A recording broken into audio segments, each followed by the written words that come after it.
In a few weeks, maybe even a couple of days, we're going to start getting WNBA content. The WNBA season is going to start really soon, and we recently had the WNBA draft. Now, you know, around here, I like to talk about the South Carolina Gamecocks. Soon, as the season starts, we're going to be talking about the WNBA as well. If you're a Las Vegas Aces fan, y'all see who's on the chest. Okay, come back and talk to me then. But until then, we're going to talk about the WNBA draft and our South Carolina Gamecocks. It took us until the second round to get those girls drafted, but they were drafted like back to back. They were the 18th, the 20th, and the 21st pick. So we are going to talk about all that. We're going to talk about their basketball fit. We're going to talk about the location and lifestyle fit. And then we're also going to talk about what I think the chances are of them making the team. So we are going to hop right in. Let's get right to it. Okay, so first up with the 18th pick in the WNBA draft, the Atlanta Dream chose TeHina PaoPao. I love that pick. I love that pick for a variety of reasons. And I'm not going to bury the lead on you. I think that she has a great chance of making the team. These are the new look Atlanta Dream, and you need to understand that Brittany Griner, BG, and Breonna Turner have decided to team up in Atlanta with Ryan Howard, Alicia Gray, Jordan Canada, Naz Hillman, Haley Jones is there, and they are going to try to be serious and play serious basketball in Atlanta. So I love that. I love that for Atlanta. And I love the TeHina pick. And I think that she's got a great chance because I think that through the draft, the Atlanta Dream were intentional in making sure that they could get efficient shooters, right? They've got women who can get in their bag. They got Alicia, they got Ryan. But those girls can be a little streaky, okay? Just as sure, listen, y'all got mad at me when in Unrivaled, Ryan went 2 for 20. But just as sure she can go 2 for 20, she can go 18 for 20. You know what I mean? So I think that in the picks that the Atlanta Dream chose, they chose TeHina PaoPao, and then they chose Taylor Terry? Theory? I'm not 100% sure. But those women shot like above 40% from three. And I would consider them both 3 and D wings. I think TeHina will play a little more too, because she's 5'9". And honestly, I think that she could play a little one. I think that she could play a little point guard. You're going to have to work her into it. I think that she doesn't understand exactly what the right play all the time is, but I think her mind is in the right place. Just like her mind is in the right place when it comes to defense. She's not going to lock you down, but she is going to at least be a body in front of you. She's not going to be a cone, okay? And she's not going to be a lockdown defender, but you are going to have a person in front of you. And I think that if the Atlanta Dream can work with that, they're going to have a great, great time. And so I see TeHina working really well here because, like I said, she has something to offer that a lot of the guards here don't. Efficiency, 3-point shooting. And I think that is exactly what they need, especially when we're talking about having BG and Breonna in the paint. I said Breonna Turner, but her name is Breonna Jones. I'm sorry. I'm going to talk about Breonna Turner at the end of this in a second, but we're talking about BG and Breonna Jones. I was like, that didn't feel right. Okay. So we're talking about Breonna Jones and BG. I'm so sorry. Yeah. The Atlanta Dream need to have sharp shooters surrounding them because people are going to clog up the paint to try to defend them. And you need some people who are going to absolutely cash in on the threes. I think that's going to be TeHina PaoPao. I think that's going to be Taylor Terry. I think it's Taylor Terry. We're going to go with that. She's from Ohio State. Like I said, I think she shot 47% from the perimeter as well. And when I saw people talking about her, as if she was the steal of the draft. And I think that's really interesting because I was kind of low-key talking about TeHina as the steal of the draft simply because I think that she has the want to be developed. And if you can sit there and do it with her as, you know, the base package essentially of a 3 and D 2 guard, I think it's 100% worth it.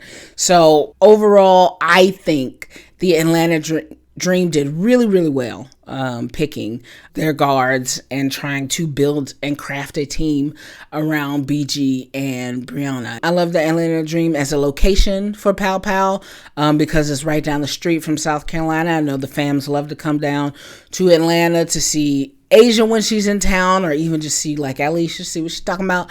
And yeah, I think that she's from the West Coast, TeHina. But I would imagine the East Coast is treating her really well, honestly. So I hope she doesn't mind that she is still pretty far away from family. But I hope they pack out the Dream Arena one day. It's a new situation with a new coach and all that kind of stuff, so we're going to see how that works. But overall, I feel pretty good for TeHina PaoPao. I feel pretty good about her chances. I love where she got drafted. I would have liked her in Las Vegas or probably Golden State, but I think this will do. So shout out to y'all. Okay, so with the 20th pick in the WNBA draft, the Los Angeles Sparks went after Sania Feagin. And the Sparks, when it was all said and done, the one thing I'm a little concerned about is they drafted a lot of forwards. They drafted Liatu King, they drafted Alyssa Utsby, and they drafted Sania Feagin. In the first round, they took Sarah Ashley Barker, which I think is what they're going to go with. But they drafted, like I said, a lot of forwards. And so I think that there could be a lot of competition. However, at first I was like, maybe they don't have a lot of room, but I think that they maybe have 2 to 3 spots.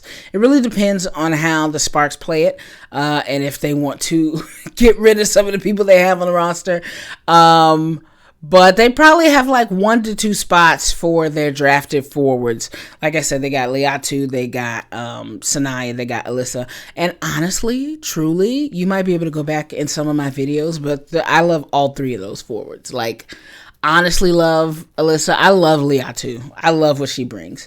I really love what she brings. So I think it's really going to be competitive in that forward spot. The Los Angeles Sparks are going to have to make a lot of tough decisions.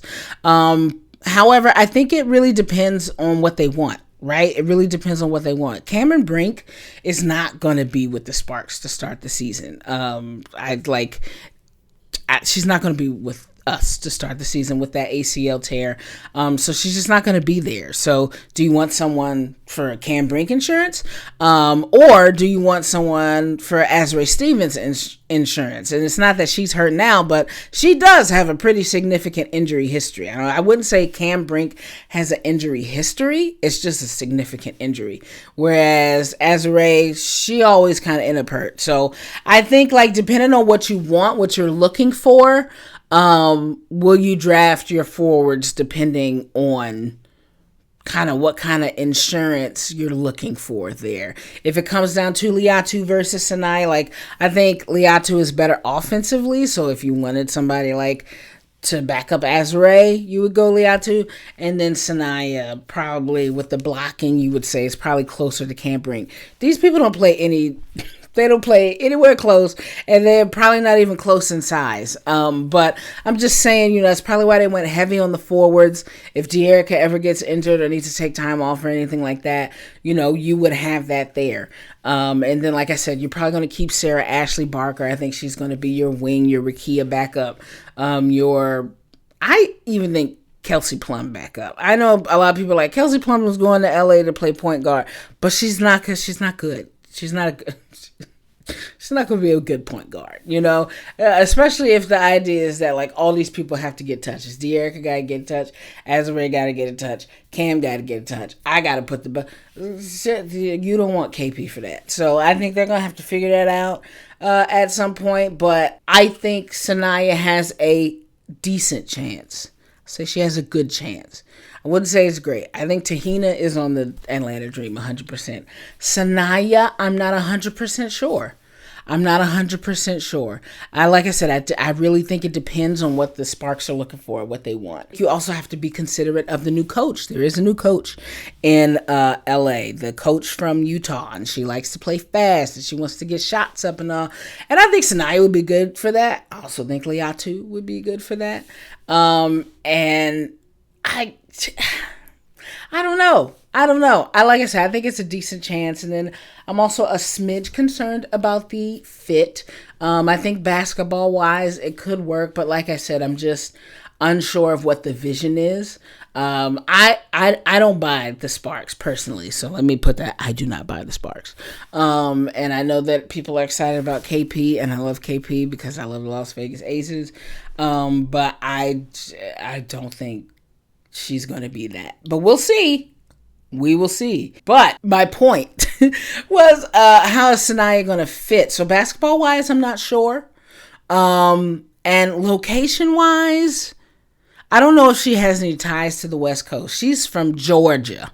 She's from Ellenwood. Do y'all know the young people who made Nuck If You Buck Crime Mob? They from Ellenwood. And they got a song called Ellenwood Area. Fuck with us, we bury ya. So that's just where she's coming from. And LA is much different than that. So I hope she's got something good over there. I tend to find, as a Southerner myself, going to the West Coast and living up here is not fun, just from a culinary perspective. You are going to have to start liking tacos over in Los Angeles. That's going to be your best bet. So good luck on that. I also don't like the fact that the Sparks don't have facilities. What are they at? El Camino Community College or something? Like, they have legitimately, this is not no bullshit. They have to work out at a community college, and it closes at 8 or 9. And a lot of the women have talked about the fact that they have to go to LA Fitness after hours because that's the only 24-hour gym. And I'm a fucking star forward, star guard, all-star player for the Los Angeles Sparks, and you got me up in here at the LA Fitness with Chad and accounting. That's not cool, okay? And the Gamecocks, the South Carolina athletic department, they spend money on their women. So I am always concerned about that. And as I mentioned, the injury history. I don't like the Sparks. I don't like the front office. I don't trust them. I don't trust them with my baby. That's where I'm at with it. I don't trust them with my baby. And that's what I got. I personally don't like the Sparks, so I'm just going to move on because there's obviously bias and it's starting to set in. So let's move on. Okay, and then we got Breezy Bree. She was picked right after Sania. So with the 21st pick, she was taken by the Indiana Fever. Of course, it's jokes. Personally, for me, Bree Hall won a championship national ring on Caitlin Clark's head. However, Caitlin Clark did win the semifinals on Aaliyah Boston's head, so there's stuff going on betwixt them and Iowa and South Carolina. So you got to wear the T-shirt to get a long shirt and all that kind of stuff. But I feel the complete opposite that I feel about the Sparks, that I feel about the Fever here. I kind of think this is a match made in heaven for Breezy. However, I'm not 100% sure that she can make the team. Again, they got about 9 or 10 players, depending on how they want to play it. So there's a spot or two, depending, again, on how that front office wants to play it. A little known fact, the Aces always love to carry 11 players rather than the full 12, just in case they need to, get somebody else up in there. So I'm not 100% sure what they're going to do, because if you're open to waiving some of the people who have unprotected contracts, there's definitely more spots open. But if you are really only waiving training camp contracts, maybe only 1 or 2 spots available. So I don't know. We'll see. But I love Bree Hall's fit. She was drafted along with Michaela Timpson and Yvonne Ejim. And I think there could be a little competition between her and Michaela. This seems similar to the Atlanta Dream, where I think they're kind of drafting here for 3-and-D talent, maybe defensive talent. And I think in that realm, Michaela probably edges Bree out. Just because I think she's got a little size on her. And then I think Yvonne Ejim provide something completely different. She seems more like a scoring option off the bench, microwave scorer type of person. They said like she was one of the best women athletes at Gonzaga. So I don't see, the 3-and-D vision for Yvonne, but for the other two ladies, Bree Hall and Michaela Timpson, for sure.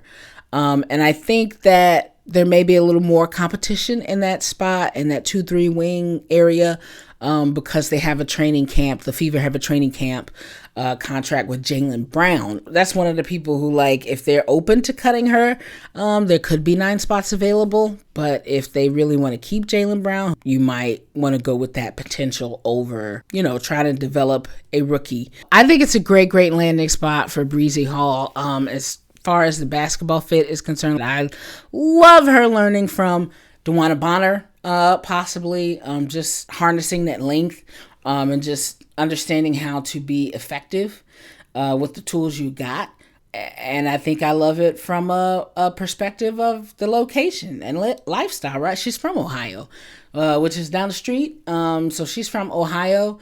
I think Breezy's game can translate. I know that in her last year, a lot of people are like, she's not that good offensively. I disagree.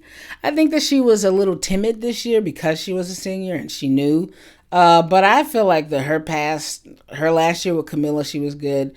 And I didn't watch a lot of the Aaliyah Boston year, but I saw some of her with that team. And I think that she's good. Again, you got to understand, like, you're not trying to make these people stars. Bree Hall, right now, she's going to back up Lexi Hull. You know what I mean? She's going to play behind Sophie Cunningham. She's going to learn from them. And while I think she could be better than Sophie in some years, you just want her to learn. You just want her to develop, and you just want her to be on the bench. And I think being on that bench could be really nice. You got Aaliyah there, who you got DeWanna Bonner. I think Lexi Hull is a great defender, wing defender who could teach you some things. You got Kelsey Mitchell there, but I am unsure. I'm unsure if they're going to pick her. I'm unsure if they're going to see it that way. And they might go for more of a mature team and try to pick up people in that area. But I love Breezy in Indiana. I love TeHina in Atlanta. Sania in LA. I think we could have done better. But I'll live with it if it's what I have to live with. So in the meantime, in between time, when it comes to the WNBA draft, okay, if any of you WNBPA ladies are listening to me, I swear to God, Kathy Engelbert, if you're listening to this goddamn video, I swear to God, that needs to be on the table. We need to expand the rosters, or we need to make the cap soft, okay? We need to figure it out, okay? Because players can't spend a month of their lives playing into the season to get waived, first of all, okay? You can't continue to draft these ladies and have them, fake them out for the most important. Like, if the contract is still unprotected, fine. If they can still get waived, fine. Okay, but we need to get to a place where we say we're going to draft these people and we're going to keep them on our teams. And if the development doesn't work in year 2, fine. And you want to waive them, fine. But I'm sick of this. Okay? I don't know until damn near June. We did that with Deasia Fair. I don't know who's on my team. I don't know who's on my team until the end of the season. It's fucking crazy. Come on, man. Okay? We need to start guaranteeing contracts, expanding rosters, soft cap. We need something. 14. If we have 14 or 15 slots on some of these teams, we wouldn't even be having conversations. I wouldn't even be having to make none of this content. Okay? I'm sick of this. It needs to be on the table, Kathy. Right fucking now. Okay? Let's wrap this video up. All right, so what do you think? How do you feel about the fit? Who can make an impact? What other rookies did you like? What other teams did you like their draft?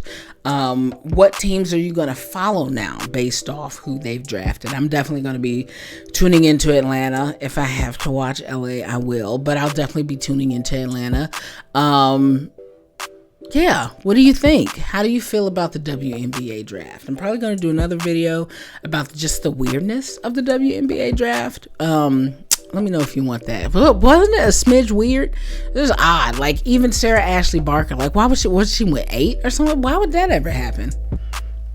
Who said that? Who had said that? What happened? I don't know about that. So yeah, let me know in the comments. Like, comment, share, subscribe. Thank you so much for watching. My name is Courtside Kenny, and I will talk to y'all when I talk to y'all.